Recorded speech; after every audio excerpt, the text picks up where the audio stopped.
ગયા મહિના છાયાપુરી રેલવે સ્ટેશનના પ્લેટફોર્મ નંબર 2 ઉપર રાતના સમયે એક લૂંટનો બનાવ બનેલો હતો. આમાં ફરિયાદી પાસેથી છરી બતાવી એના પાસેથી ફોન અને એના ચેન અને વીંટી લૂંટી લેવામાં આવેલા હતા. આ અંગે અમે લોકો ડિટેલમાં તપાસ કરતા 2 આરોપીઓની ગઈકાલે ધરપકડ કરવામાં આવેલી હતી.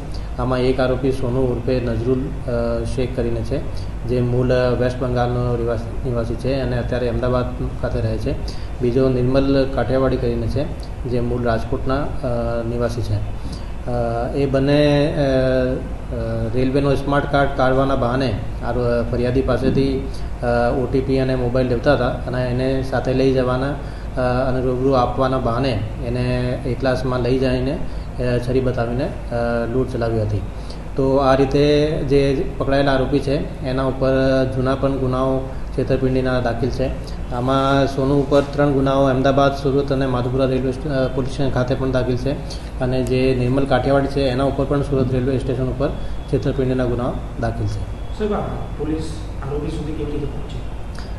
અમે વોચમાં હતા સૌથી પહેલાં અને કન્ટિન્યુ અમને માહિતી મળતી હતી અને એ લોકો બીજું કોઈ લૂંટ ચલાવવાના બહાને રેલવે સ્ટેશન ઉપર આવેલા હતા. તે દરમિયાન અમારી LCBની ટીમ ત્યાં હાજર હતી અને એને પકડી લીધા હતા.